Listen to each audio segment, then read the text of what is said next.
Three Pagans and a Cat is supported by Anchor and Fox Consulting. Anchor and Fox is a management team that supports spiritual specialists, co-creating sustainable models of community and reciprocity, helping us manage our time, money, spiritual, and emotional resources. Follow them on Twitter at Anchor Fox and on Facebook and Instagram at Anchor and Fox Consulting. For booking, you can contact Anchor and Fox at www.anchorandfoxconsulting.com. Coming up right now, the newest episode from Carr, Gwyn, and Ode on Three Pagans and a Cat.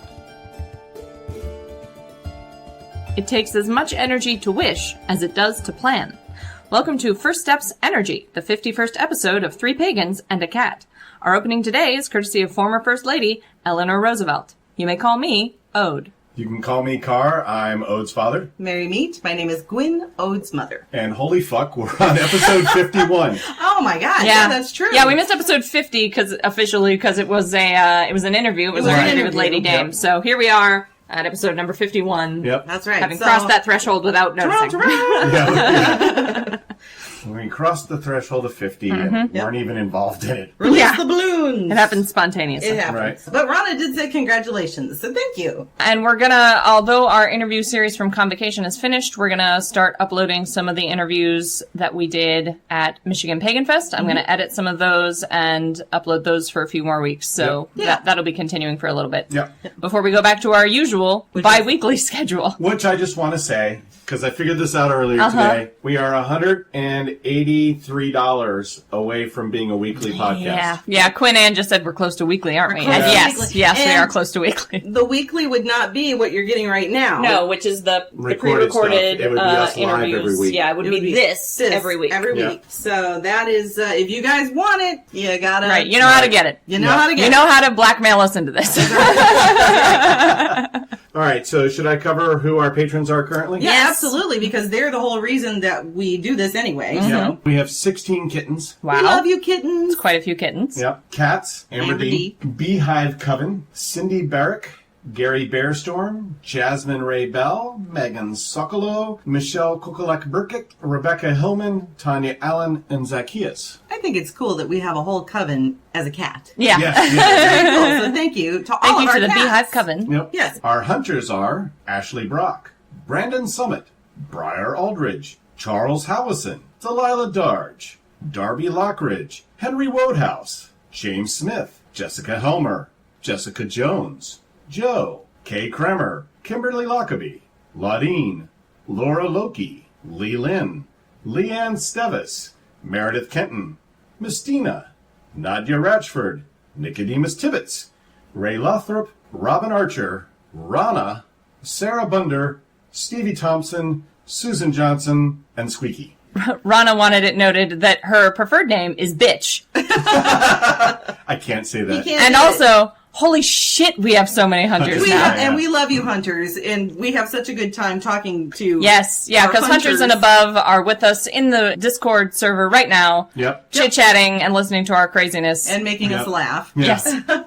Our leopards are Akaneko and Elizabeth Mays. Yay, we love our leopards. Our tigers are Amanda Hicks, Crystal from Apothecary Teas, Alora Driver, Lorelei, Misha Lutz, and Rel. We love our Tigers. Thank you. By the time there are so many of them now. We have quite a few tiers. I forget. Our panthers are QQ Ann. Hey, QQ Ann. Oh. And our jaguars are Justin Stanage, Kirsten Ray, and Bill L. And we love our jaguars. Yes, we do. And thank you to all of our patrons, because you know we love you. Mm-hmm. Yep.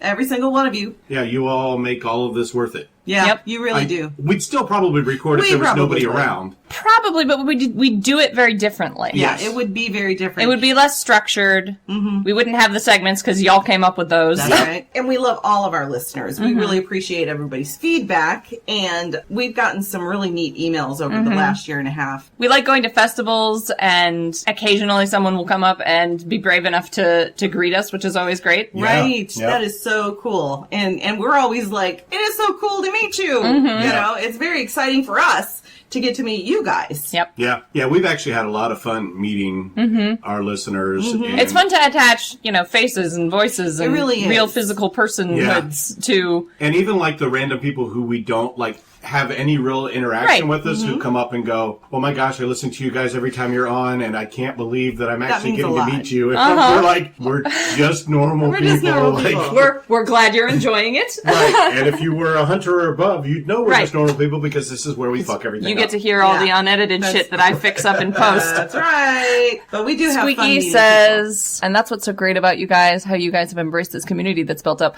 This community, like, you all created yourselves. You really have. You have created yourselves, and we love interacting with you. We love seeing how you interact.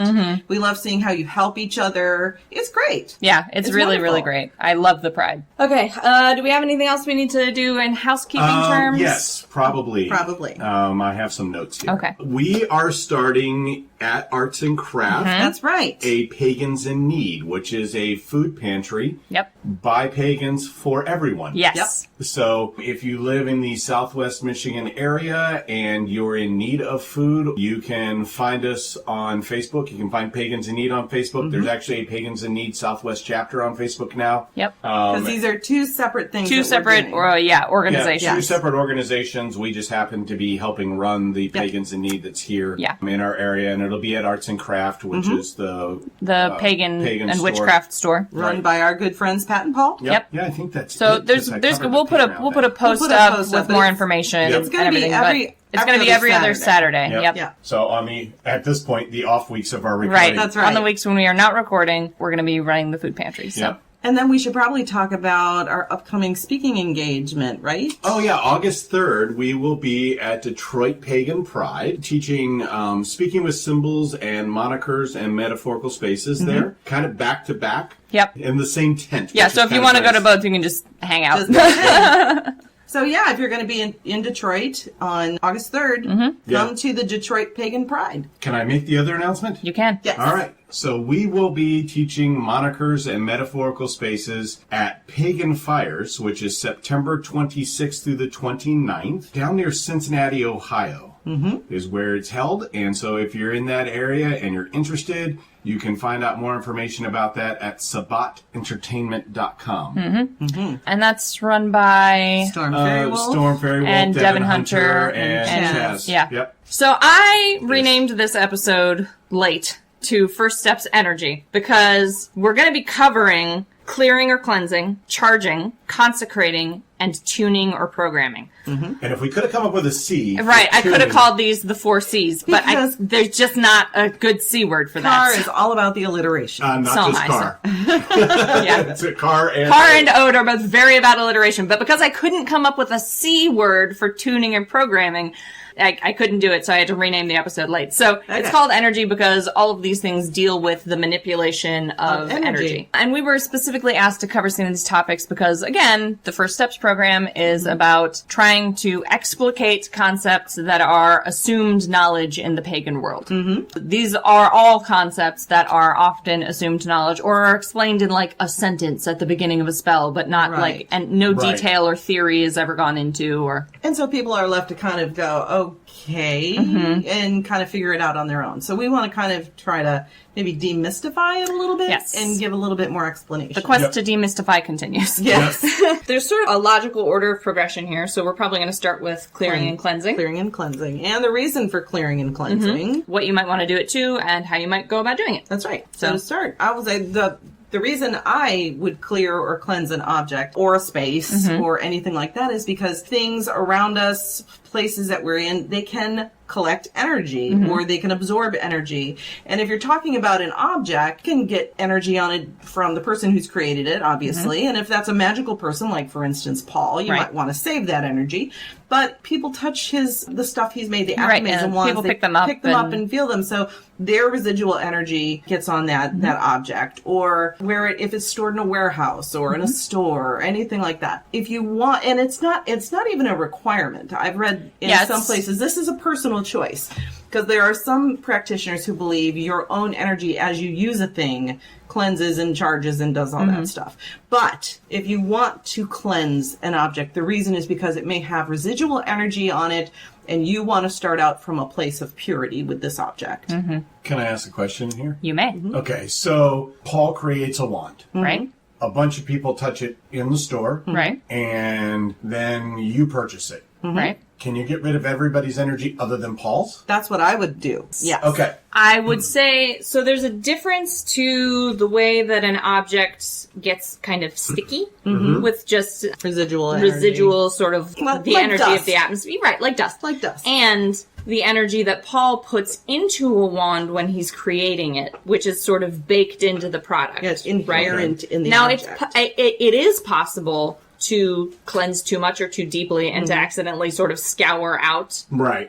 the intentional energy or the spirit of a thing. If you are careful with your cleansing, if you are judicious with your application of cleansing, if you don't go overboard and get overzealous with it, you can just sort of dust your object or your space instead of like cleansing fire, Yeah. Okay. scour down to the bone you just your kind of- object or space. Slough off the energy that is collected like the dust on something, but it still has that initial energy Paul would have put into Because to Paul create something. intentionally imbued it with energy. Right. People who picked it up, they just just- left behind dead skin cell energy, essentially. Yeah, Like, basically. So you're just kind of dusting that Well, off. I know that people pick them up and hold them and try to right, feel, and try to sense. whether it's the right Exactly. wand for them or the right athame for them. Yep. So my question would be, while they're doing that sensing, they're also sticking some of their stuff into it. because Exactly. They're trying to That's figure what. it That's out. what. Yeah, Exactly. exactly. And this is something that I don't know is fully understood by a lot of people. And there's probably multiple schools of thought on this. So, like, because I'm an animist, I think there's not only an energy in those wands. I think there's a little growing spirit in Spirit that of wand, its own right? from the wood itself. From the wood and from the creation process. creation The of object, it, yeah. a spirit grows in that object. It is the spirit of that thing. Right. It takes a piece from the tree it was originally taken from, and from Paul's the energy that he imbues with And it, creates. and from the any other correspondences he uses in its creation. It takes pieces Yeah. of energy from all those things,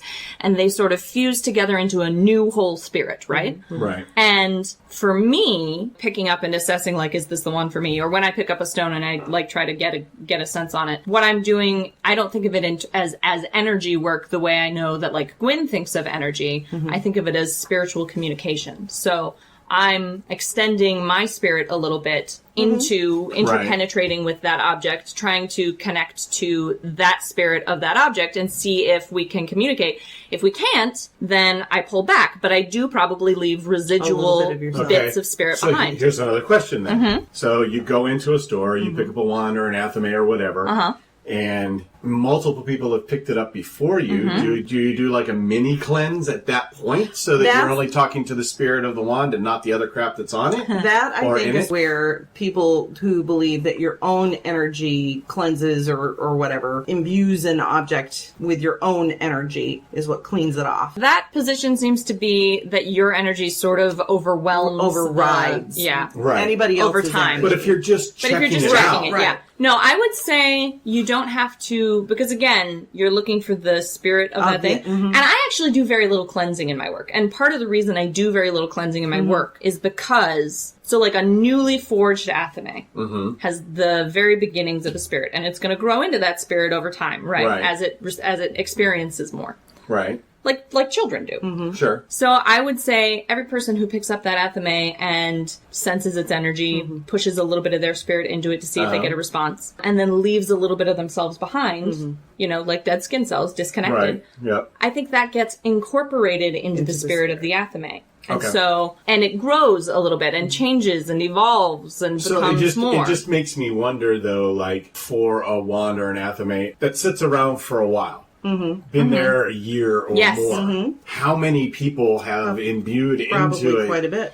And have maybe even unintentionally empowered it. right, exactly. I would think it would be, and I don't do this because I don't really Right, deal with, you don't do magic or right, I any don't of that really kind of do stuff. magic, but how I would think making a connection at that point would be more difficult because all of this other stuff is incorporated in. I think it's a question of whether you think that the spirit of those other things, the residual spirit left behind, is clutter, or whether you think it's absorbed. For my own personal belief about energy and spirit, when I am holding a crystal or a wand or whatever, I have a slightly different opinion than Ode does. I'm sensing the spirit of the material, as well as, in addition to it, the craftsmanship, let's say, of Paul's wands or athames.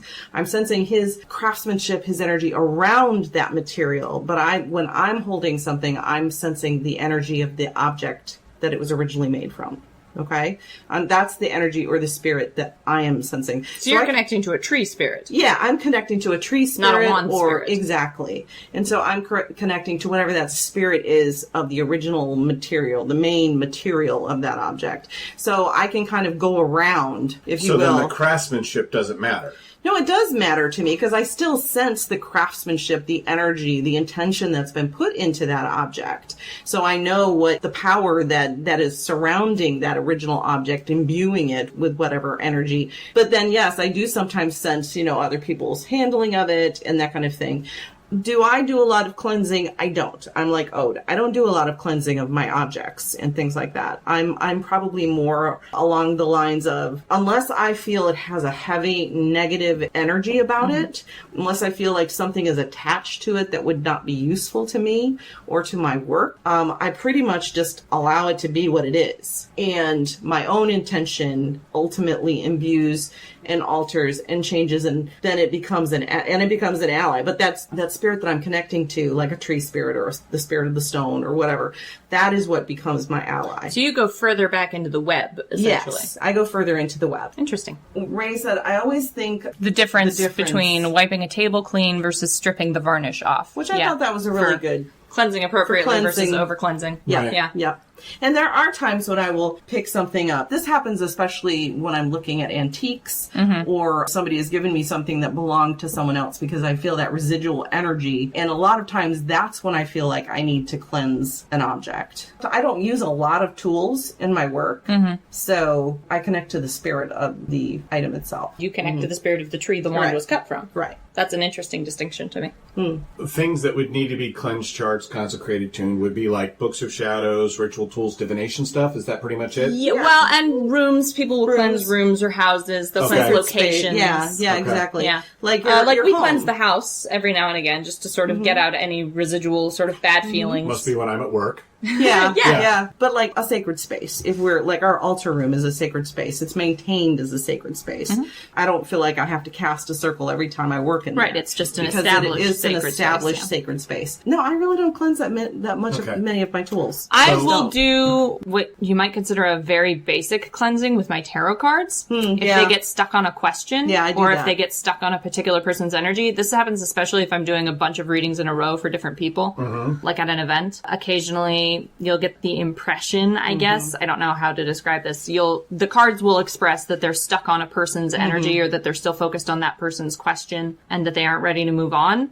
And if that person is already gone, there's no use in the cards still being in the deck still being stuck on that person's energy or their spirit or their question. I flick it off. Yeah, I'll do a little like tap to the deck to sort of cue them. Moving and on. I think of that as like tapping the extra energy that whatever residual spirit is left in the deck from that person off of the deck. But it also serves just to cue the deck that it's time to move on. Yeah. Because exactly. in my opinion, in my tradition, the deck is a spirit of its own. Yeah, so I would say that I do cleanse the deck and I get rid of that residual energy of the person that I've been reading for. Rana says, I do that with my husband. Little tap to get his attention back to me. Rana, don't think it would be little tap.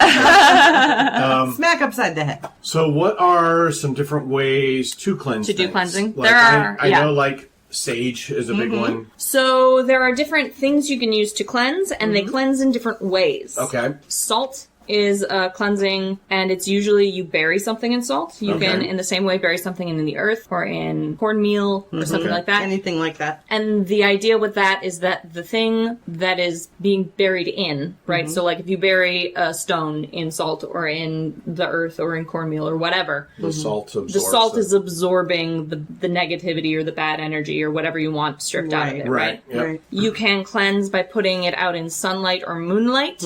Sunlight in particular is used for essentially burning out energy. Yeah. Okay. So if it was a really, like, if it Something felt heavy sticky, and yeah. sticky and... But and there are neg- some things know. you should not put out in the Exactly. sun. There are Exactly. certain Use- stones, use especially that might wisdom. fade. Yeah. And in those cases, people usually put them out in moonlight, Yeah. which doesn't have quite the same intensity of effect that sunlight does. It's reflected sunlight. Exactly. It'll do the job, but in my opinion, anything that is going to take sunlight a day of cleansing to do will take moonlight a solid month. Okay. Yeah, with all of these suggestions, obviously use common sense. If it's going to be damaged by what you're using to cleanse it with, then you wouldn't want to do that. So, putting my laptop in water wouldn't be a great Right, idea. exactly. Squeaky asks, what if you were to wrap the stone in something before putting it in the sun?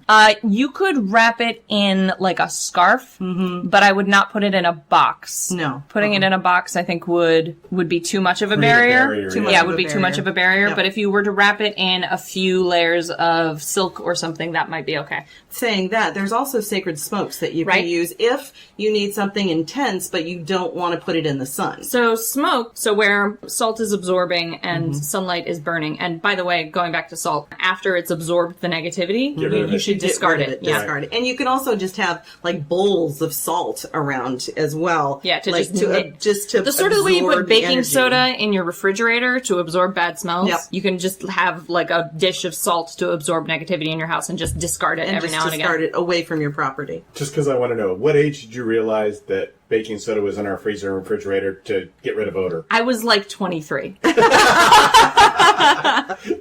Oh my I had always just accepted that we just inexplicably kept this in the fridge.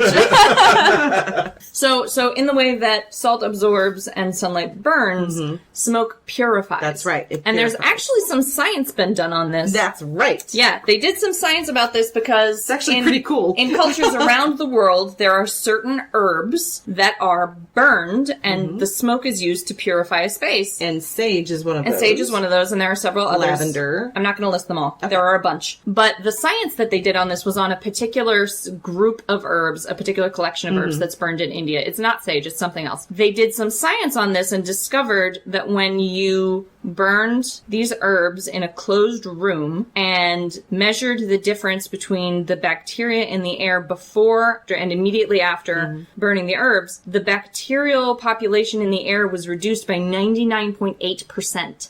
Huh. And it continued to be reduced after the smoke had cleared. As long as the system was kept closed, it continued to be reduced for a week after the smoke had cleared the room.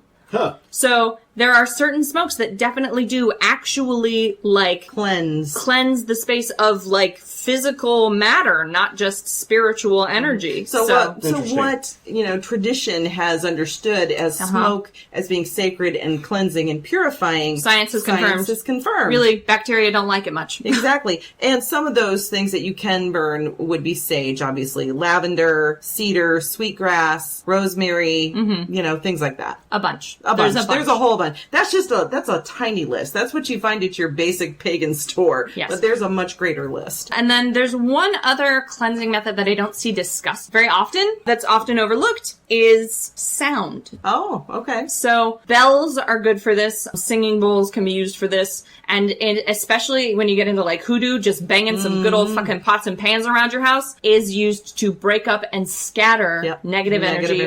Or bad spirits and drive them out of a place. I forget who I was talking to. I think it was Oracle from Oracle's Apothecary. And she said when she has to deal with negative energy, she takes a big old pan and just a spoon, smack it. Get out of my house. Yes, and that's smacks very- it. that's- Get out of my house. Yes, that's very basic. That's very common in hoodoo and in folk practices. You don't see it discussed much in sort of modern New Age or modern pagan practices, but That's because modern New Age and modern pagan, we tend to be a little woo. a little woo, yeah. But this Whereas is I feel like hoodoo and voodoo and are much more practical, visceral and practical. Yes. Yeah. What you have is a pot and a pan. You You use that use to the damn pot and break the up pan. the evil spirit and send it out of your house. That leads us also to sweeping. Yes, you can also sweep things out with a besom. Or your regular broom. Right. Traditionally, it's a besom. Yes. Well, you can use, if you're doing energetic cleansing, obviously, you can use your besom and energetically walking around your home, starting at a door, walking around the home or the space that you're clearing, and then sweeping in a clockwise motion. You can also, I forget where I read this, but again, I think it's a hoodoo tradition. You actually sweep the home with your regular broom, and then you burn The result. So what about tonal cleaning? Where so you like use- certain tones, I know that 432 hertz Yes.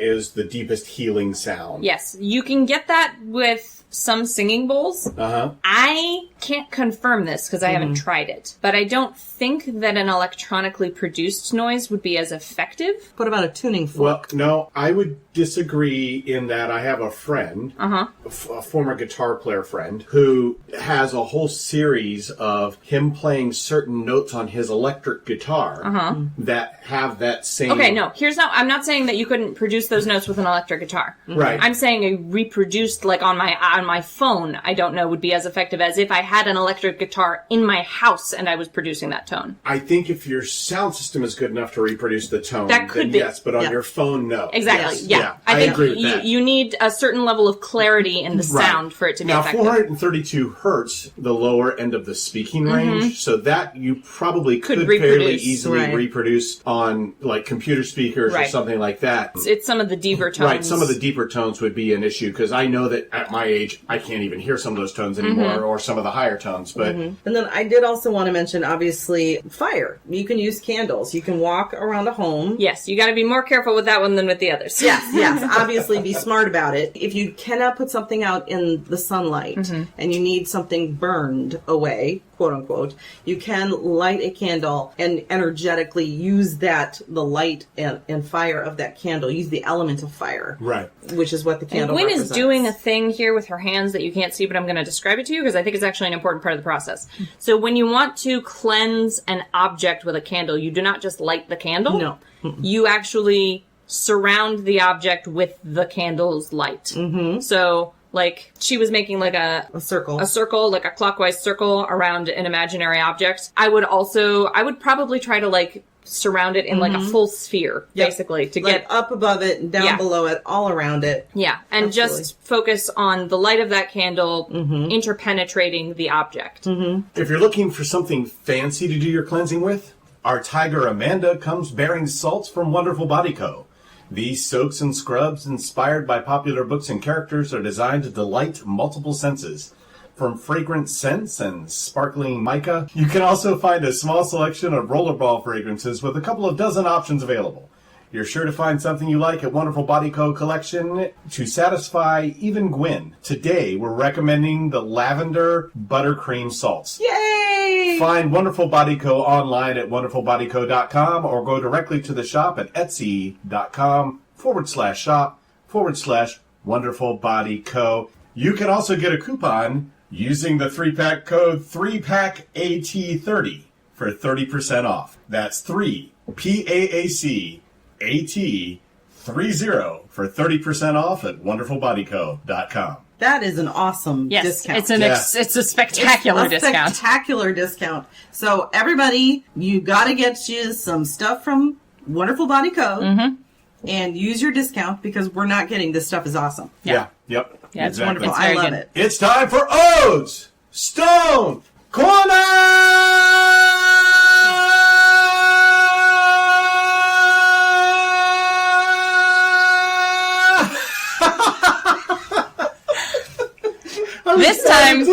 This time, Carr wasn't impressed with Gwyn buffing her nails, so she started cleaning her glasses, and that was what got him. So today, I'm going to be discussing hemimorphite, which you've probably never heard of. No. It's not one that you'll find super commonly in, like, a metaphysical store. You're probably going to have to go online to find it, which is unfortunate because it means it's harder to get your hands on a specimen. Or if you have, like, a rock show, you might be able to find it there. But so hemimorphite is a sorosilicate mineral. It's commonly mined out of zinc and lead ores.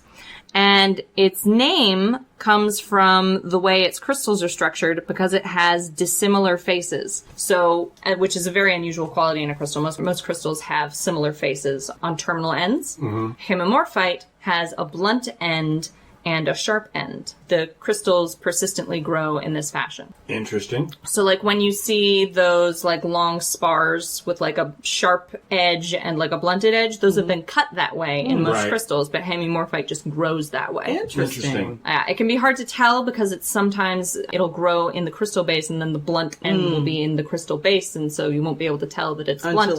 Right. Yeah. It is white and blue predominantly, but you'll sometimes get it in a greenish color as well. And it is a Mohs 5, so it's semi-hard, let's say. And hemimorphite is an interesting stone. I call it a move-forward stone. It's extremely interested in forward progress and maintaining momentum.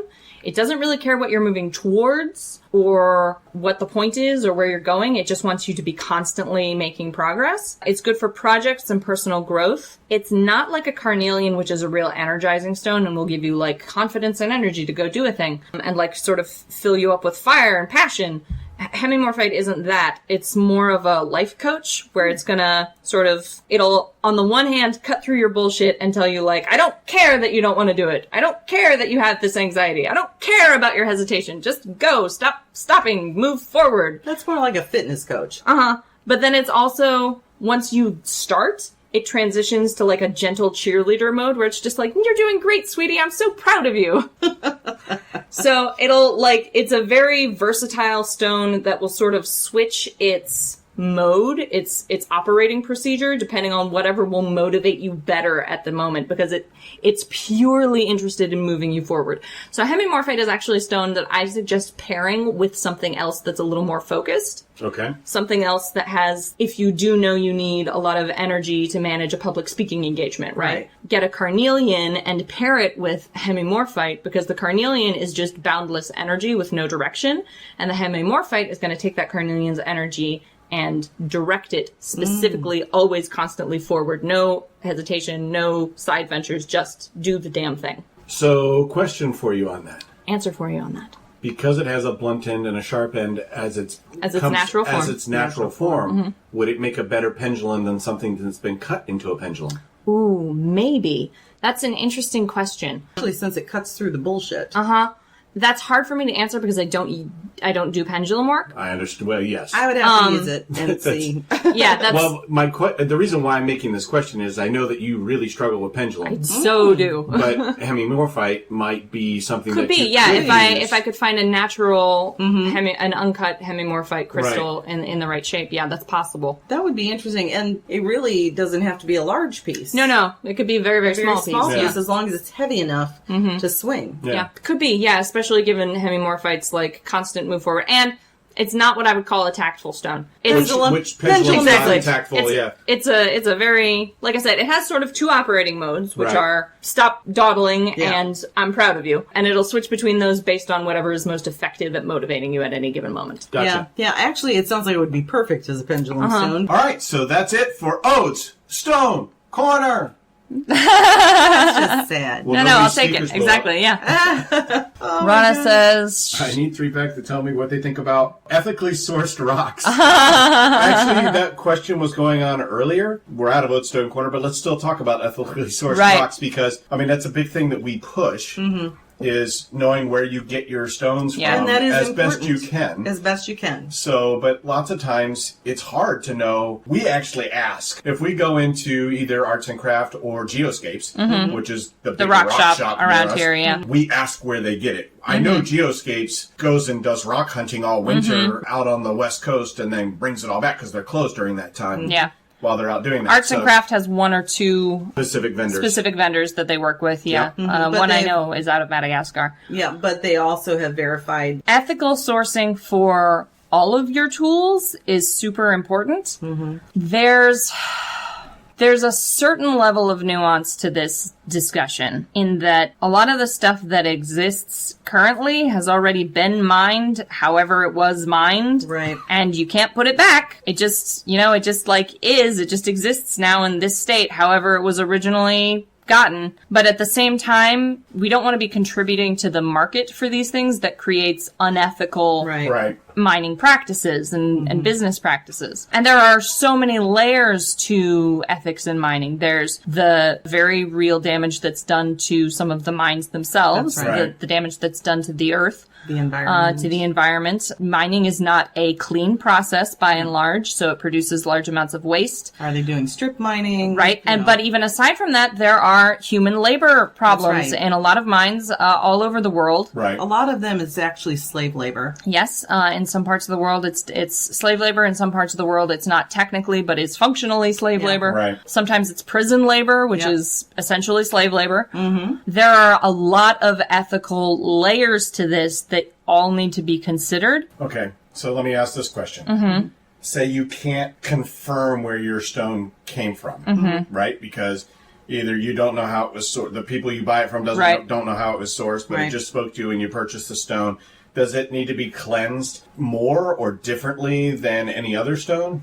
I would say cleansing is not the issue here. The stone may have some of its own layers of trauma, for lack of a better word, due to the conditions it was acquired in. But cleansing, I don't think, is the answer to that. I think... Consecration? No. No? No. Strongly disagree. I think the answer to that is, you can't cleanse the unethical digging. Right. As Rana would say, you can't cleanse the slave labor that went into it, the blood money that went into it. Exactly. What you can do is try to make reparations. You can try to make reparations spiritually to the stone. I wouldn't cleanse the stone. I would feed the stone. I would give that stone the things it lacks and try to help it repair from that trauma. And then I would, nurture the stone, Rana. Yes. And then I would do everything in my power to contribute to the legal investigations into those unethical mining practices and into attempts to resolve those and make mining more ethical and... Right. But my question was, you don't know how it was sourced. So it right, could exactly. have been ethically It could have been ethically sourced. It could have been unethically sourced, yes. But so first of all, my experience with stones is that if you talk to them, they'll talk to you. Okay. So, if I pick up a stone that has some kind of trauma in it, it's not a secret. Right. I don't know the details of that probably. I don't know if it's because there was strip mining or because the mine was run by slaves and they picked up slave energy or whatever. I don't know that. But you can tell when there's something fuzzy. Right. Okay. Or the stone isn't awake properly. All right. So then this leads me to another question. Okay. Because I'm all into the questions. Can I interject really quick? Sure. I still think consecration is a potential because part of consecration is removing past history. So I think you can nurture and heal the history through consecration if that's how you focus consecration. I disagree. We'll agree to disagree on that. Fair enough. Rana asks, are you less likely to bring it home or is it more like a traumatized puppy who needs you? That very much depends on the stone.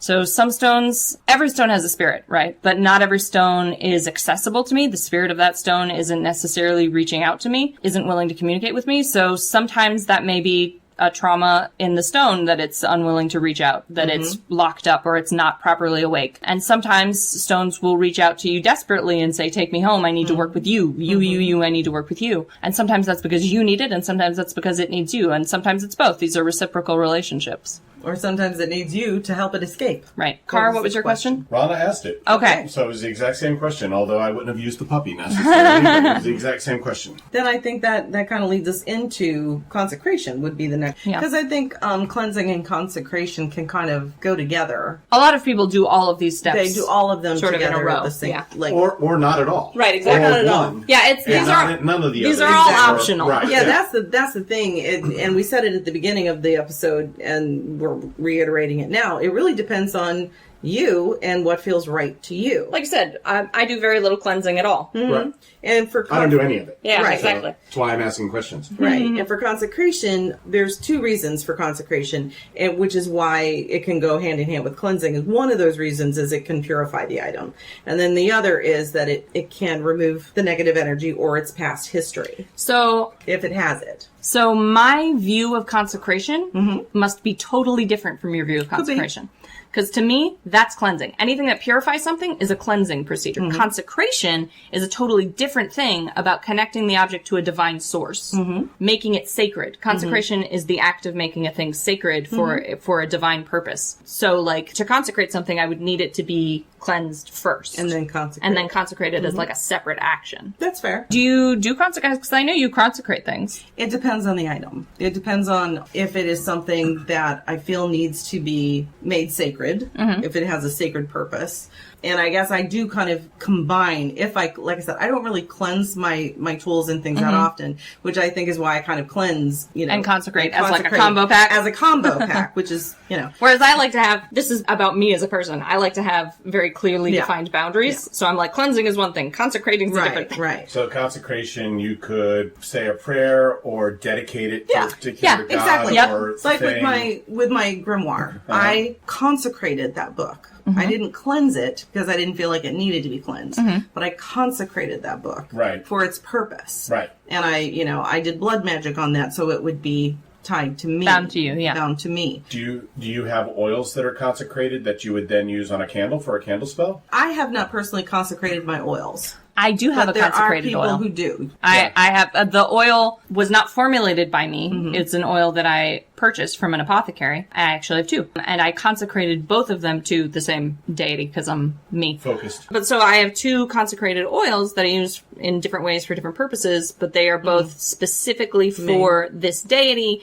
and I don't use them for anything that's not attached to him. That's fair. And I would say I do have a couple of deity oils that are probably consecrated oils that I use for specific purposes. Okay. I would say when I use an oil to dress a candle, the action of dressing that candle consecrates the oil and the candle as I'm using it. Or Okay, as, so the oil as I'm isn't applying it. concentrated prior. Right. But It's as part of the ritual of making the candle, Of dressing it. It becomes consecrated all at one point. That's for me. Whereas for me, the oil is consecrated. Right. So when I apply it to something, Then that it becomes- consecrates the object Right. or the ritual or whatever for Yeah. the purpose of the ritual while the oil is applied And that to it. again comes down to individual Mm-hmm. practice and how you view it. Like I said, for me, it's the act of using it which consecrates the Do you oil. use the 4 elements for consecration? Earth, I fire, do. water? Yeah. I do. In fact, I do have a ritual for consecration. Go through it because mine is super straightforward and it is not to interesting. to the 4 elements, and you would have for north that would be earth, so you'd have salt. For east you'd have air, that would be incense. For south you would have fire, so you'd use a candle. And then west you would be water, so you'd Right. have a bowl of water. And then basically what you would do is you would light the candle and the incense, then take whatever it is you're wanting to consecrate, pass it over the salt, and while you're facing north, and then say something to the effect of, powers of the north, guardians of the earth, I consecrate this object, whatever it is, and charge it in your energy. I purify it this night and make this tool sacred. And then you would do that. You really do every step like in one. Yeah. And then you would do it with and then you would face for Face air. the next cardinal Yeah, direction. you'd go east and you incense, say the same thing, but just Right, change with it air. to with air and blah, blah, blah. And then at the end, you would finish something like, I charge this object in the name of, if Whoever. you have a particular deity or the ancients or the elements or whatever. Or your craft. Your craft, and then just say, I banish any energies of previous owners or things that would conflict with my purpose, and call the spirit of this object to be my ally in the craft. That's fascinating that you just do it all at once. Yeah. I have to do each step individually, one after the other, in like a specific order. That ode is excellent. But let's be honest, you also won't let your food touch. That's true. so it makes Yes. sense that you're I different have parts of... I have sectioned plates. I'm a casserole kind of woman.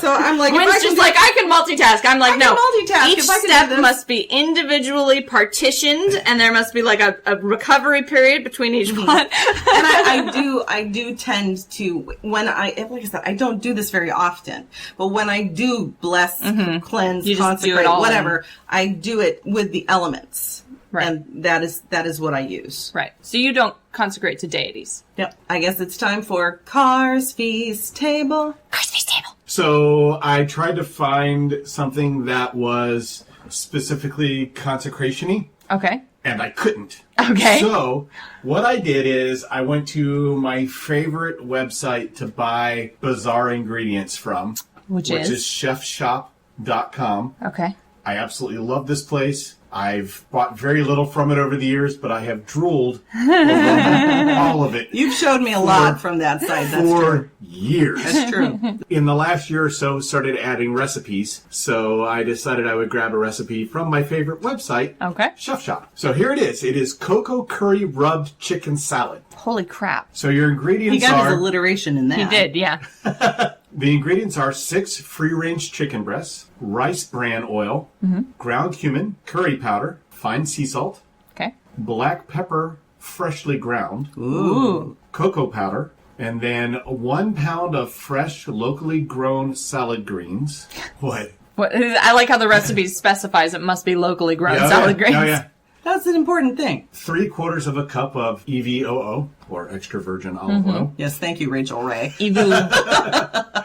1/4 cup of sparkling wine vinegar. Okay. And then sea salt, black pepper to taste afterwards. So what you're going to do is you're going to preheat your oven to 350 degrees. Okay. You're going to place the cumin, the curry powder, the sea salt, the pepper, and the cocoa powder in a blender or food processor and blend it until it's completely finely ground. Okay. So you're creating a kind of spicy blend. Correct. Okay. Yep. Then you're going to rub your chicken breasts with your rice bran oil and then the ground spices until it's evenly covered. Then you're going to, any remaining rub can be stored in a cool, dry place. Okay. You're going to place those breasts on an oiled baking sheet and bake at 350 degrees for 20 to 25 minutes or until done. And you're going to cover them and let them cool. We have a question over here wanting to know if it could be done with the seafood alternative.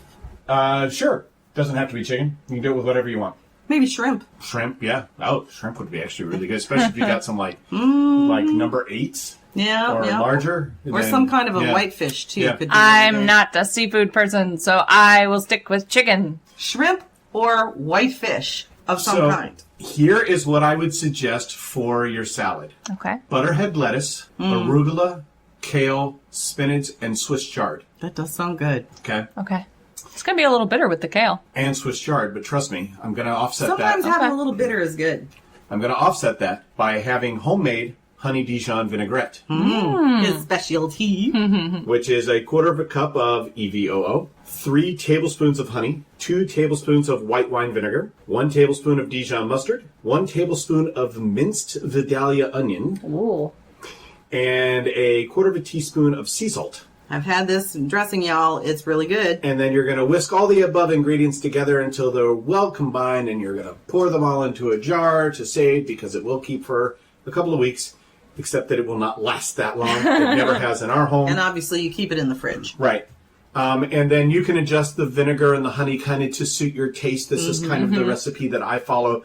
This one comes out of my head. So then you basically take all of your salad greens and the honey Dijon and you mix that all together. And then you slice the chicken and you lay the chicken On the top salad? of it, on top of the salad. Yep. Does sound good. Yummy. And that's it. That is your cocoa curry rubbed chicken salad. I like it. Excellent. That's very nice. You're very welcome. Good job. Okay. All right. Now we're going to Moving talk. on. Yeah. Now we're going to talk about charging. That's right. Which is another thing that no one ever fucking explains. No, really. Took me really ages to don't. figure out what people were talking about. Well, I know that my definition of charging would be empowering the object or whatever it is with your energy and aligning with the spirit to of that object and asking it to be an ally with you in the craft. That's for me. That's Yeah, what yeah. I would say that charging is, it's the transfer of your energy, usually plus your intention, into an object. Instead of using the object's sort of native energy. Right, exactly. Although it can also, you can arrange to transfer, to be a conduit between the energy of something else to the energy of the object. So rather than using your personal energy to charge an object, you could use the energy of the sun, say. Yep. You absorb the energy of the sun, and you translate that through your energy system into the object so that it picks up your energy tone and your intention and sort of your spiritual essence and transfer that into the stone if you need a lot of power and don't have enough personal energy to spare, let's say.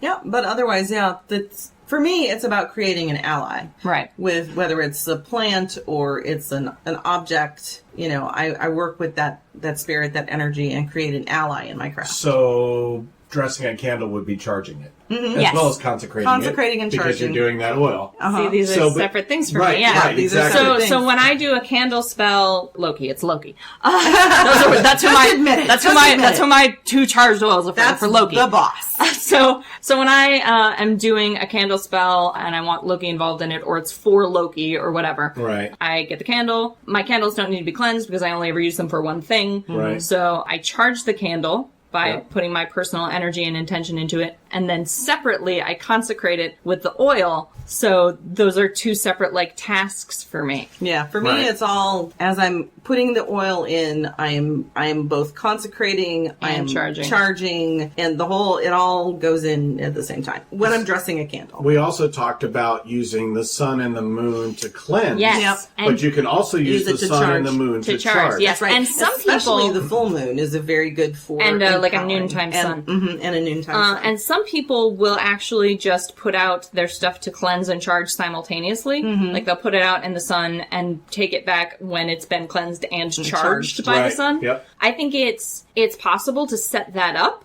so that your contribution isn't necessary. But I would say you have to sort of put in place an energy framework to make that usable energy, to make that accessible energy, instead of having the crystal just absorb it Right. and integrate it into itself. As with all of these things, it's really up to the practitioner what's comfortable. Like, we have two very different approaches to all of these practices. They're all still doing the same thing. It's just Ode does them in, well, no, they're all the same thing. They're just in... Well, I say sort of because you frame charging as the act of creating an ally, right? Mm-hmm. For me, the thing already has a spirit, so it is already an ally. Like, everything is already a spirit. Right. I don't have to do anything. I may be waking it up more if it's like a latent spirit, or I may be empowering it if it's a spirit that doesn't have a lot of energy to bring to the proceedings on its own. But, like, I'm not creating an ally. I'm transferring energy. That's purely what charging is for me, is the transfer of energy from point A to point B, or from point C to point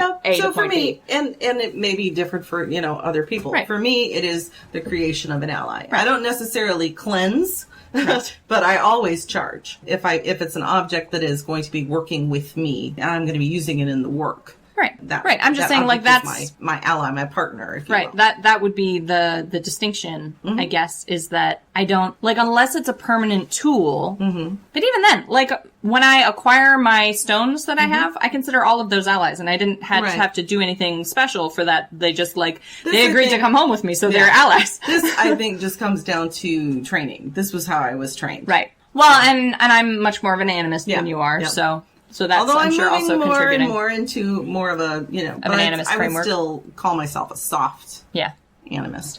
People also dance, chant, I was meditate just going to say that. To raise energy. To raise energy and then pour it into something? Yes, I was just going to bring that up because that is something that you can do if you are not relying on something like the sun or the moon. You can dance and raise your own energy, or raise the energy around the object.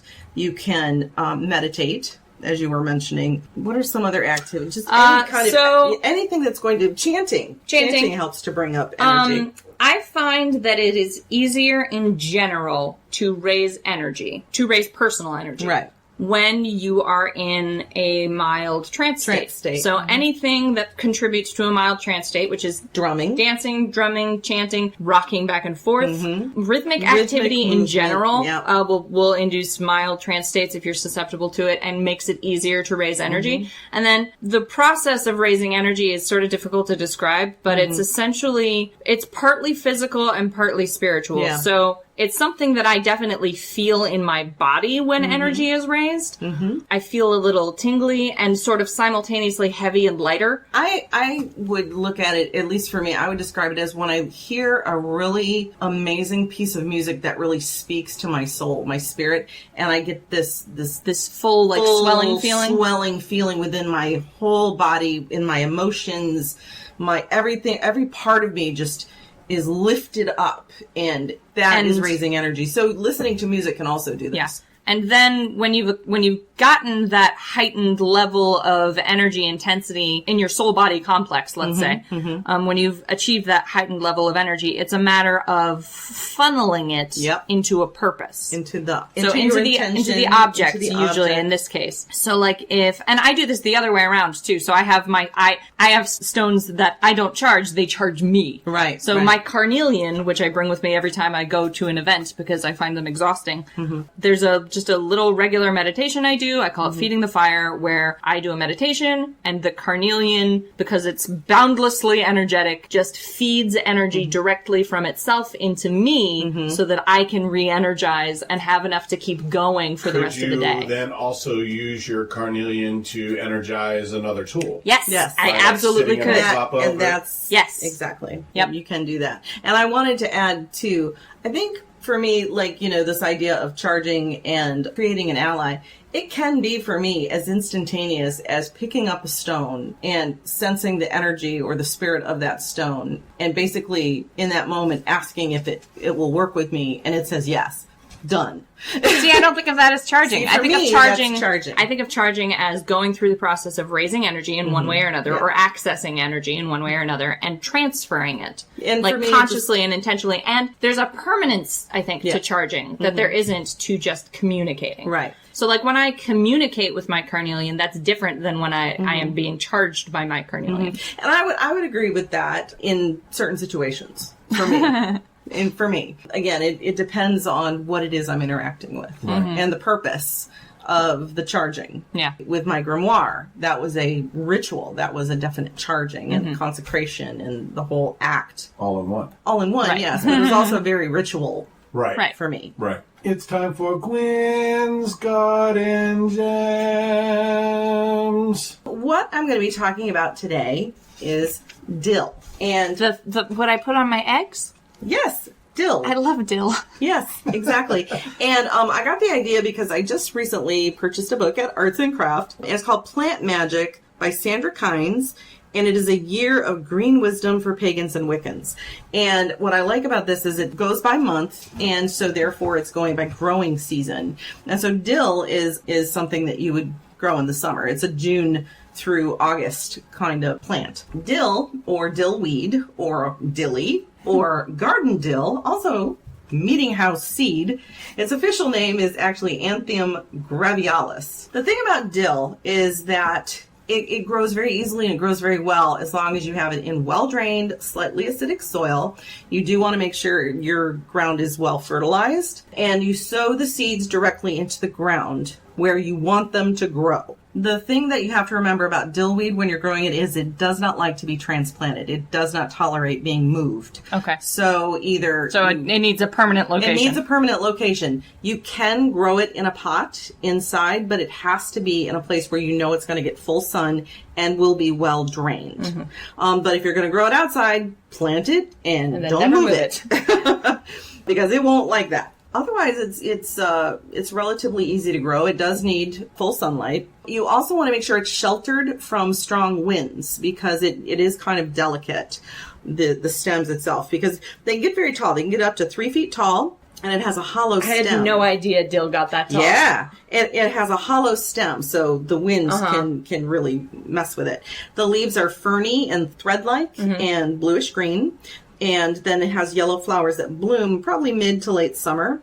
And then, of course, the little oval seeds are flat and ribbed. It looks very similar to fennel. And the way you tell them apart is that dill has one stem, whereas fennel has multiple stems. The interesting thing is this wonderful herb not only is delicious on your eggs, and potatoes. and potatoes and many other culinary delights, it also magically... You can use it to attract romance. You can put a little bit of dill oil or, some of the leaves or the flowers, whatever, into Dill a bath to attract romance. You can dispel bad dreams by putting a sprig of dill under your pillowcase or above your bed. You can also do the same thing to protect a child. You can put the dill sprig above the child's bed. You can also, for protection, put it above the front door. You can dispel jealousy by wearing dill seed as a talisman to keep harmful or hateful people away. You can use dill essential oil for emotional balance as well as mental balance by inhaling it. And you can do that either by putting it on a cloth and just inhaling it, or you can put it on your skin and then inhale it that way. Can I just smell the dill on my potatoes? Yes, you can do that too. You can also use dill for love, romance, and lust spells. You can use any part of the plant to make a charm, and you can add sprigs of dill or dill seed, or however you want to use it, to a potion that is drinkable. Dill is DTF, y'all. And you can also use dill tea in tea. You make a tea out of the dill. Gastrointestinal upset, things like that. So it's got a lot of medicinal purposes. It's good for culinary purposes, and it's got a lot of magical uses. So if you are not growing dill, you probably should. If you have a space where you'll never have to move it. If you have a space where you never have to move it because it does not like to be moved. Or you can use the dill that you have in your kitchen cupboard. Kitchen witches. Go for it. That's it for Gwyn's Garden Gems. And in keeping with that, our tiger Michelle invites you to her shop where she showcases some hand-painted and carved sugar skull eggshells. That's right. For the world to enjoy, each piece is handcrafted and unique with a name and a style all its own and a desire to find a happy home with you. Every egg comes with a special box adorned with a note about the creation. She also makes natural eggs, beautiful hand-painted rockery, and jewelry to share. As well as the sugar skulls, Michelle has designed an acorn egg, which just happens to be one of the most popular eggs she makes. Adorned with lentils and wood beads and hamper leather hangings. Visit The Artful Egg at theartfulegg.net. Squeaky asks down to food. And yes, could be down to food. But also, you know what I meant. Tuning.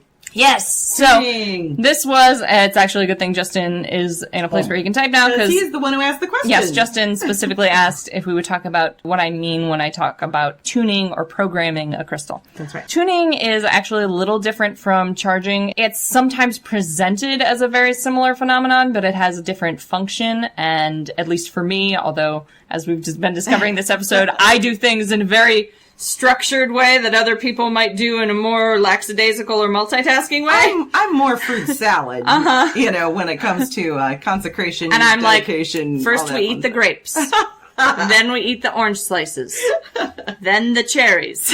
Yeah. God, fruit cocktail must suck for you. You have to pick it all apart. Yes, I do eat each piece of fruit cocktail individually. Like I said, when I was a child, it was a disaster. My food fruit can salad. all touch, but I do eat. I eat each section. Each section at a. I don't eat it all together. Yeah. I don't know. I'm just kind of when I have dinner, I must eat all my green beans, and then I can eat my potatoes, and then I can have my chicken. Right. But yours can't touch. It can't touch either, no. Mine's okay if it touches, right. And if I get a pea or two in mashed potatoes, I'm not going to have a conniption. I cannot. If the peas touch the mashed potatoes, the piece of the mashed potatoes and those two peas are forbidden to me. Yeah. Obviously, these things affect how you do your magic. Yeah. Because you do magic in a very, very structured way. I'm a little more chaotic in how I do my magic. So the distinction I make between charging and tuning may not be relevant to everyone, but it's relevant to me. So we're going to discuss them here as separate subjects. Go for it. I've talked before about some crystals, particularly quartz, being tunable, and other crystals being tunable to greater or lesser degrees. Crystals that do multiple things, so you can tune them to focus on one thing or another. And you'll also see people talk about crystals being programmable. Right. By which they mean essentially the same thing as I mean by tuning, but they're just using a different words. Well, programming actually implies like a slightly different framework for the universe than the one I have.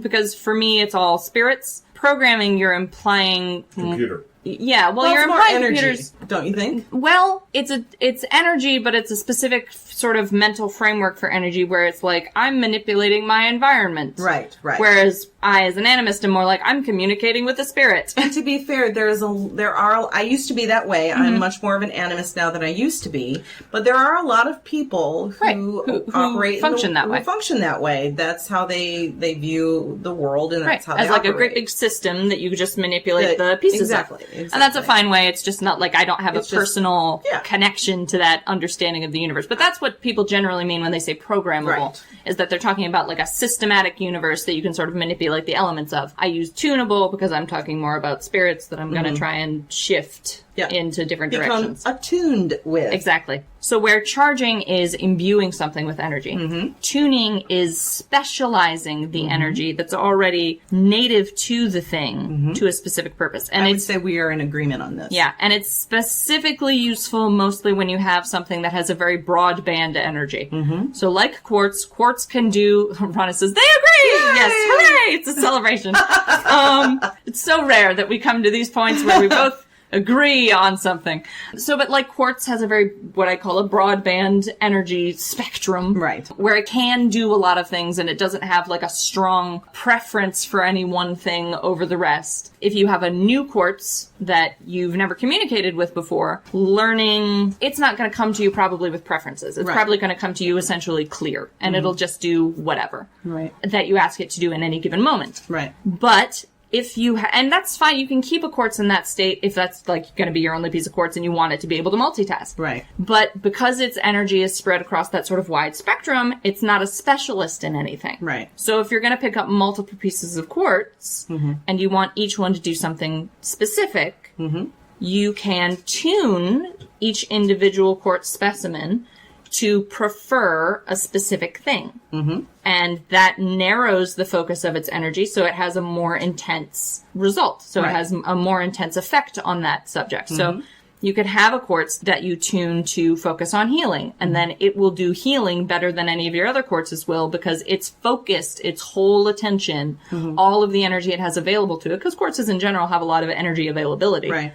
It'll focus all of its energy into healing instead of keeping its energy sort of diffusely spread amongst various subjects. Right. I do tuning partly just by literally talking to a rock because I'm that person. Same. And if you are practiced with moving energy, you can extend your spirit essentially a little bit to the stone and tune yourself to that subject, right? Tune yourself to that intention. So I would there's a specific feeling my soul body complex acquires when I'm doing healing work. And if I wanted to tune a quartz to focus on healing, I would go through the process of preparing for a healing spell, essentially, to do healing magic, to petition the various healers, divine and otherwise. And I would build up that kind of energy, that feeling in my spirit, and then I would extend my spirit to the quartz and say, this is what I need you to do. I need you to focus on this kind of energy. I need you to, when I come to you, this is where I need to be, and I need you to help me get here. This is what I always need. This is the person I need to be when I come to you. This is healing. This is what it looks like and feels like and does. So I would essentially imprint that, the whole body experience of that, of healing into that quartz. And quartzes are very good at remembering things, which is why it's possible to sort of tune a quartz accidentally if you just constantly use it for one thing or another, rather than using it for a variety of things. If you use your quartz consistently for X, your quartz will just sort of pick that up, which is why it's actually possible to sort of muddy a quartz. So like if you constantly fiddle with your quartz when you feel bad, your quartz will pick up on bad feel. And it will just acquire badness. And that's usually when you need to cleanse a quartz. Right. Because it's picked up programming you didn't intend it to. It's picked up a habit, essentially, that you didn't intend for it to pick up. But so you sort of imprint that feeling, that whole body experience to the quartz and say, I need to be this when I work with you. And because quartzes are very good at memory, and because they have a lot of energy availability, every time you go to that quartz in the future, once it's been tuned for that, it will not only be itself factored for healing, but it'll reach out to you and sort of tweak you into that modus operandi. It's reciprocal relationship between you and the stone. It's not just like you telling the stone, do this. Right. This is your job, although that's part of it. It's also the stone reaching back to you and saying, this is the job you gave me, get into position. Right. Like, it's time to do it now. You came to me, you told me to do this, now we're doing it. I don't work with stones as much as you do. Right. So you could do this with plants probably too. I'm sure there are some tunable plants. That's what I was going to say. I do that with plants if I have a specific need. Because the one thing you may have noticed as I talk about all these different plants is that they all have multiple functions. You can use them in a variety of ways. If I'm going, say, to my lavender, I will ask it to operate and work with me as an ally in a specific manner for that need. But I may come to it at another time and say, I need you to do this for me. Because it has this list of different things it can do. It has these various interests, as I would call them. Right. So I might go to the plant or the plant matter that I have in my apothecary, and as I'm working the spell, as I'm creating the mix or whatever I'm doing with it, I will ask the individual components, what their particular part is in the spell. Mm-hmm. And for me, that's tuning that to that individual intention. So what you guys are saying is that tuning a plant and tuning a rock is different than tuning a fish. Oh, you are so bad, Mr. REO Speedwagon, but thank you for working it in there. Justin asks, can you tune non-stones in a similar way, such as a piece of jewelry? Yes, because, I'm an animist, so everything has a spirit. Yep. It depends on, what energy availability that piece of jewelry has. Older jewelry tends to have more energy availability because it's had more time to grow into a spirit of its own. So heirloom jewelry in particular. And then, of course, I believe that's how you create a charm or a talisman. Yeah, well, it's a combination of tuning, consecrating, and charging. Exactly. But yeah, so if you have especially a piece of old jewelry or a piece of jewelry that has significance to you, or that was created, significant energy from an ancestor, right? Or that was created by certain kinds of craftsmen. Mm-hmm. Some craftsmen are able to sort of awaken a spirit. Mm-hmm. Or if you just have a piece of jewelry that you're very attached to and you're comfortable enough with the process of awakening a spirit to wake up whatever is latently in that jewelry. Yeah, and then sort of get to know the spirit of that piece, find out what its energy availability and its natural interests are. If it doesn't already have a specific interest, then you can tune it the same way you would tune a stone or a plant or whatever, the same way you tune any spirit to focus on a specific thing for you. Although sometimes you'll get stones or jewelry or whatever that refuses, that should hypothetically be tunable, but it doesn't want to do X. So I have 2 pieces of labradorite, and one of them works with me when I do divination, and one of them purely does dream work. Right. And they do not cross the streams. They will refuse to do each other's jobs, essentially. I set them, when I got my second piece of labradorite, I set them together and told them to decide who was doing what, and they did, and they have refused ever since that moment to swap their jobs. So they have opinions. So my question would be, what if you got a new ring? Would it be more tunable at that point because it doesn't really have a already built up spirit? If its spirit is still very young, if its spirit is still very young. Yeah, if you this is I would consider almost raising a spirit, but you would do it the same way that you would tune a spirit. But I would just be more gentle about it because the spirit probably doesn't have strong opinions of its own yet, because it's very new and fresh and a baby. So I would just, I would nurture a spirit towards a specific task or interest. If it doesn't have a preference of its own, you could do that. Okay. Just needed to know. Yep. Yeah. One of those things. I like when our conversations inspire in you a font of questions. I know. And if you're wondering what you should do with all this energetic work stuff, our Tiger Reel would invite you to look at Relic Designs. Spelled RELLIK Designs. Relic Designs produces wire-wrapped jewelry. From amethyst points.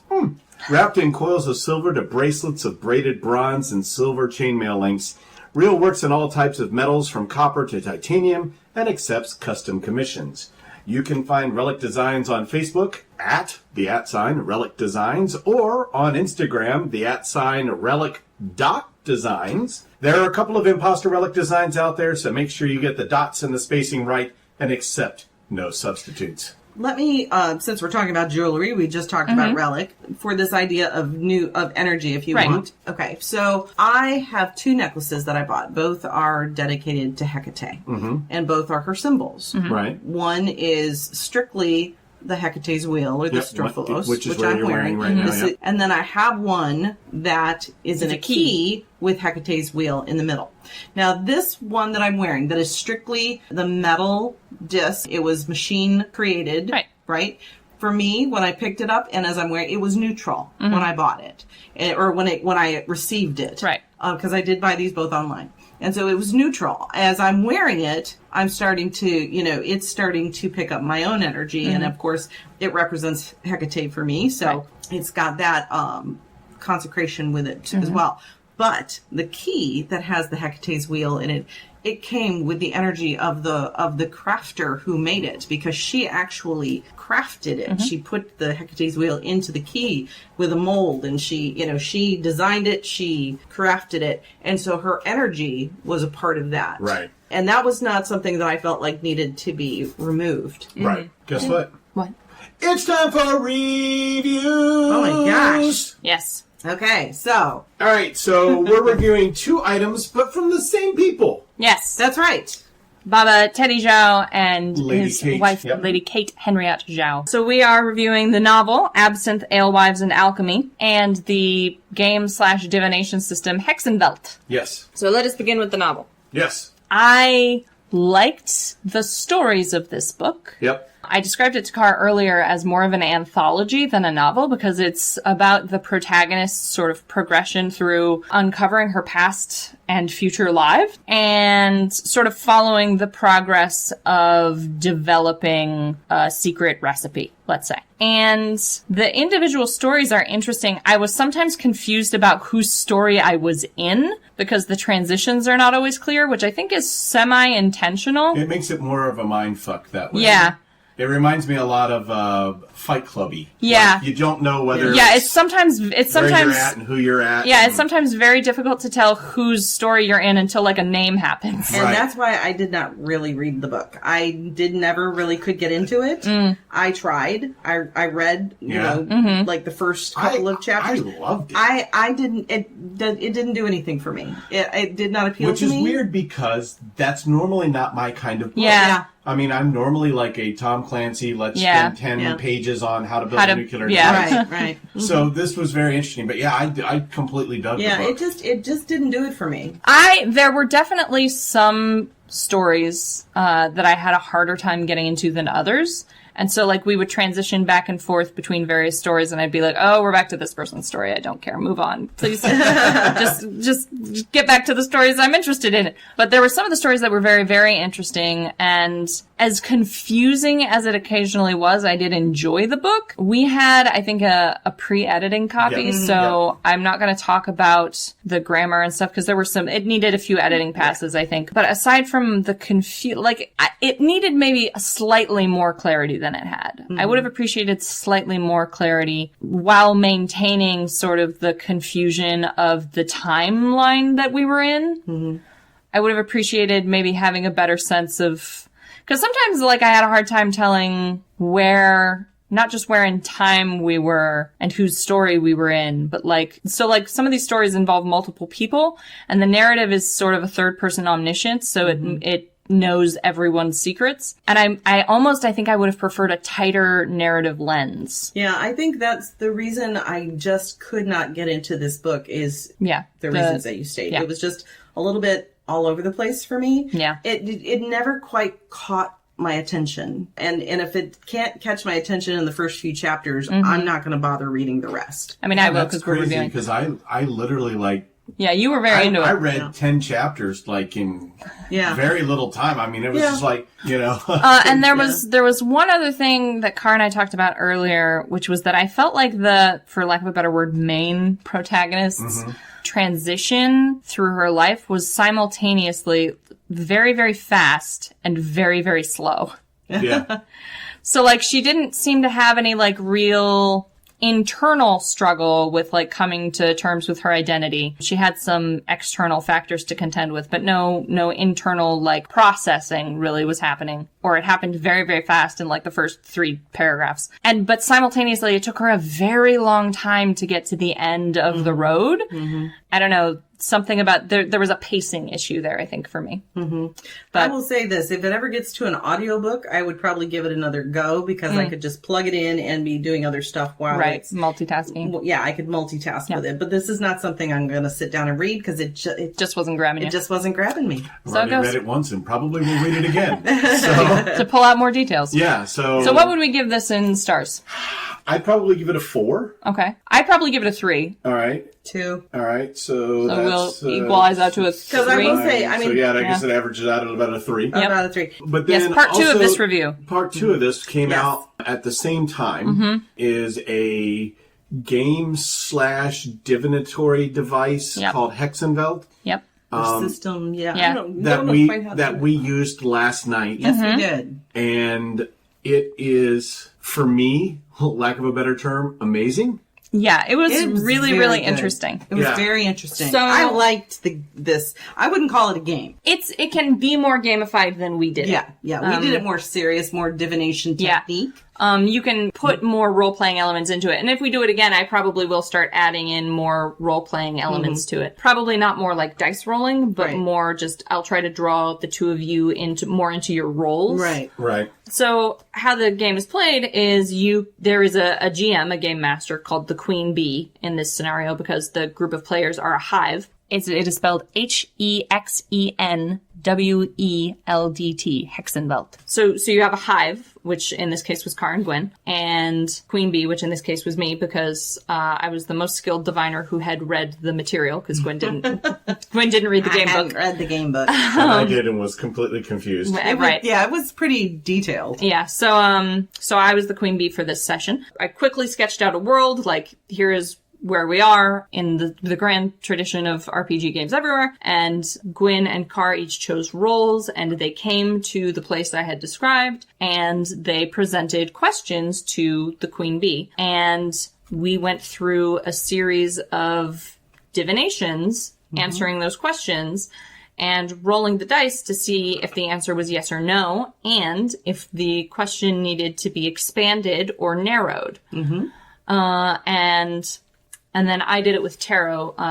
Traditionally in the game book, it's described as being done with pendulum, but I don't do pendulum, so I did it with tarot. And we had actually talked to Lady Kate, and she said you could use any divination device. She said you could use any divination device. So for my plate, I used the Veg's Vizier. That's just part of my public altar, because Veg's Vizier is a bind rune for not getting lost, for finding your way.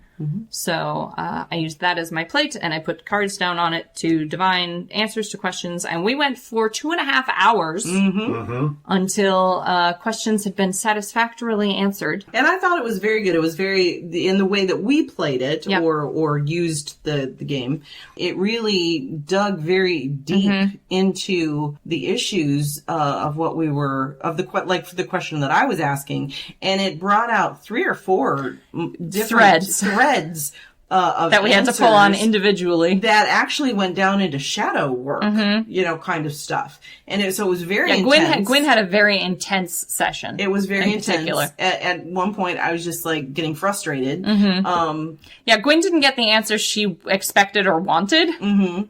Which is usually the case with divination, let's be honest.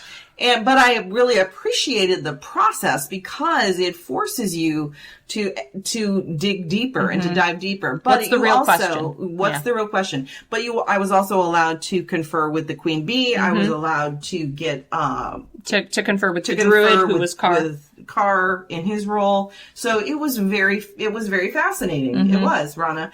And it did finally get me to an answer that I'm still chewing on today. Because there were 4 different threads that it left me thinking about. And so I would definitely do it again. Yeah, it was as the Queen Bee for this scenario, it was a slightly draining experience. It's not as draining as doing a run at a fair where I see like 15 people in a very short span of time. And so I'm like my attention and my divination is bouncing between a lot of different individuals. That's exhausting. Yeah. So this was draining, but in a different way, because it was essentially a 2.5 hour session for you and Car, which is a very long time to spend on one divination session. Right. But it was, at least it seemed as though it was useful for the two of you. And I don't know that I would have called it fun for me, but it was an experience. Well, I think, obviously I don't know how you felt about it. Right. But I think I might use the word enlightening. Yeah, I guess. Yeah. It was, it wasn't actually like the process of doing the divination wasn't that different from how I usually divine, but it put me into a different headspace. Yeah. Right. And I actually started about like half an hour into it. I started like separating myself into the Queen Bee, my role as the Queen Bee, as the diviner in the system, and my role as Ode, a person. Right. And I would sort of like, and as the session went on, I pulled myself out into Ode less frequently and sank more into being the Queen Bee. And it was a very interesting role to take on. I felt like I almost felt like I was less empathic as the Queen Bee. I was more focused on like, this is the answer you've received. Now sit with that. Right. Yeah. Yeah. Yeah. And I was It's not my job to make you feel good. It's just my job to tell you what's happening. Yeah. I was able to get fairly concise answers to my questions because my question wasn't personal. Right. It was related. It was forecasting, essentially. It was forecasting, where Gwyn's was more personal. And so I was able to then ask questions or make statements and that kind of stuff to help Gwyn kind of process some of the information that she was getting. So it was interesting. I at one point thought to myself and almost said something to Ode, it's really interesting to be involved in somebody else's shadow work. Yeah. Because I felt like there was a bit of a little bit shadow work going on and right there at the table. Right there at the table, and I was a part of it. You know, I was because Gwyn would get frustrated, the Oracle, because that was her role. The Oracle would get frustrated with the answer she'd received, and my role as the Queen Bee is to move the session. So instead of moving to Car's question, I would ask the Oracle if she wanted to consult the Druid right on the answer she'd received. Because as the Queen Bee, I had no more to tell her. Right. But I could encourage her to speak to the Druid and to talk her thoughts out that way. And right. And I don't know if we played the game right, but that's I don't know, but it was very effective, and I would definitely do it again. But I would definitely say dedicate some time to it. Dedicate some time to it. It's like Monopoly. You're going to be playing this for a while. For hours. Also, be aware that the type of question you ask is going to change. Is going to change the kind of response that you get. And like as Car was saying, mine delved very deeply and became a bit of shadow work. Right. And which was good. I needed that, but it was also very draining. Right. And my only other piece of advice, and which I'm going to try to encourage us to do more if and when we play this in the future, I think it's probably when. Yeah. Yes. We play this in the future.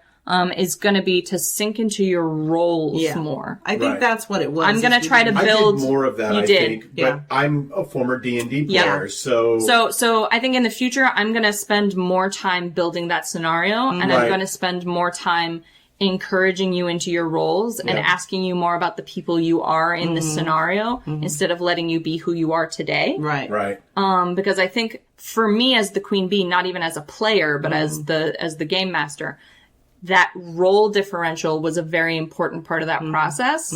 Having that Queen Bee face instead of that Ode face was a really interesting, useful separation of my identity. So I'm going to encourage the both of you to do that more when we do this in the future, I think. And I think we'll pull out different layers of processing through that method. It's super interesting. And one of the things that when I originally talked to Teddy about this was that you could incorporate this into other role-playing games.